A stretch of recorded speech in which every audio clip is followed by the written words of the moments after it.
Is this a turning point? We'll start with you, Laurie, for United. It could well be. I mean, I've got to be honest. I didn't see this coming. I'm very grateful for the win, actually. Thanks, by the way. Yeah. I'm probably as happy about you winning as you are. Believe it or not. Not that far off, because I got to say, what I think we've done is we've given you the 3 points that you didn't get at Anfield a few weeks ago, like a month ago. Amorim changed his tactics. He adapted to the opposition. Honestly, for one, I think the first time I've seen him do it dropping Šeško. I remember before kickoff, I wasn't happy. I wasn't happy with it. I saw the tweet. Yeah, well, I got flamed for that tweet. That tweet's on like 300,000 views. It's everyone just getting at me. But honestly, I didn't think that it was the best idea. And I got to hold my hands up. I was wrong. No, but that's why the managers get paid all this money. Yeah, but it's the first time he's done it. And it's taken 11 and a half months to do it. But I'm happy he's done it. And it was, we took that chance. We took that risk. We made changes. Slot at the beginning of the game was being like, I didn't expect them to drop Šeško. Why have they done that? 25% of this game against Liverpool, 25% of our passes were long balls. Lemans had about 20% pass rate because all he did, he was fantastic. Wait, hang on.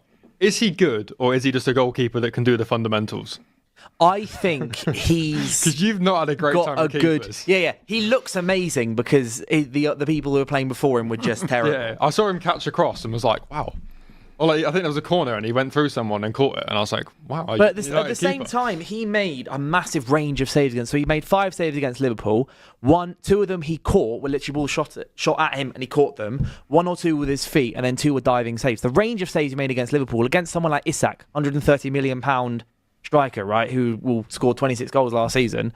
Isak was silent. I didn't see him anywhere. I'll tell you what else that does as well, as I'm sure you'd appreciate. When you've got a goalkeeper that is, worthy of the name, it breeds a confidence in the rest of the back four to suggest that, listen, even if we are breached, this guy can take care of things at the back. 100%. So Very important. We were nowhere near our best, I'd say. Looking at the squad that we have and the players we have, I think we got a fantastic squad that can hit Champions League level places. 100%. But we're not playing like that because I think there are still systematic issues at United.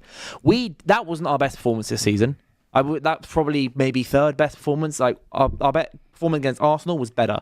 Our performance against Chelsea until Casemiro's red card, better. Our performance against Sunderland, much better. So that was maybe our 4th best performance this season, away against Liverpool, the champions, and they couldn't handle it. All we did was stood back a little bit and didn't jostle their centre backs, and they had no clue what to do. They didn't win. Can't remember basically a single second ball that they won. We won all the second balls.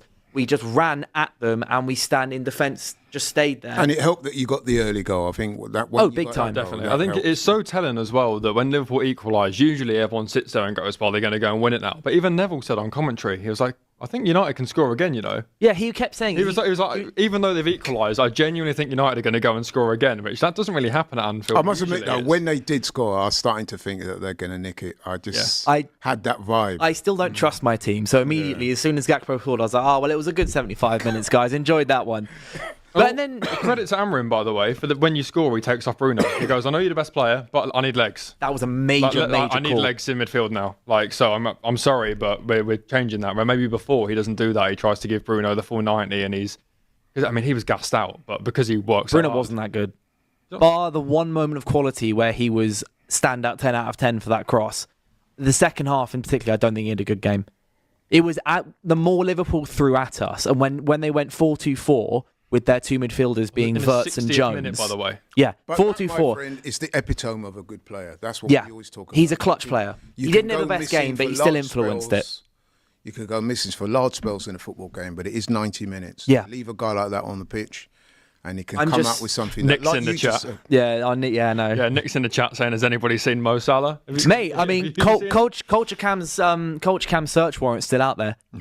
They still don't know where Mo Salah's gone. But I think the main thing with Amorim, which is this game, which I'm so happy about, was he finally did things to get the small wins. I've been banging on about this the entire season. I probably mentioned it every single show, is that Amorim doesn't make the changes to get the small wins, and he did against Liverpool. His in-game management, I thought, was amazing. Like bringing on Šeško and just being like, we're just going to hit you with long balls because we know you're at least going to flick it on or do something. It's something we've not really seen from him. But the first hot take we'll get into then is one that you brought to us.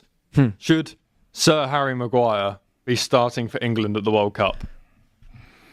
I'm not saying that this is my hot take, but this is someone, Callum came Foy, from your who Twitter works. account. It was Callum Foy, one of my editors in the United District, brought this up. Honestly, but I don't think it's that bad of a shout. He's never really let England down. He's never let England down. He's been a mainstay in England's squads forever until about the last year or so when he's been in and out of the United squad. Maguire for England, that was last World Cup, right? Pete Maguire for England, I'd say 2021. The Euros, 2020, 2020. Yeah, the one that was in all the summer 18 2021. World Cup. All the 18 World Cup. He was fantastic then, but he's the kind of guy I think that you need. That guy is the mentality on him, regardless of how you think of him as a player. He's got his issues as a player. You know, if you play a high line, he's going to struggle. Mm-hmm. But in terms of having someone like that, like if you're bringing Jordan Henderson, right, in your current squads to be like the figurehead, the someone who the other players can rely on and have as part of your, like, you know, the mentality monster guys. Why bring Jordan Henderson when you got someone like Harry Maguire instead? Thomas Tuchel loves his centre-backs, and it's not like England have a massive plethora of centre-backs in the way they do for attack and midfield. Mm-hmm. That's where England are stacked. So don't bring Jordan Henderson as one of your midfield guys. Keep, bring Elliot Anderson and Wharton and co in your midfield and Bellingham, etc. And then you have Harry Maguire as maybe your fifth choice centre-back. Someone like that. If you are losing in the 8th, Amarim knows this. If you're losing with 10 minutes to go, just bring on Harry Maguire. It's worked for us countless times in the last couple of years. You may as well have the option to do it.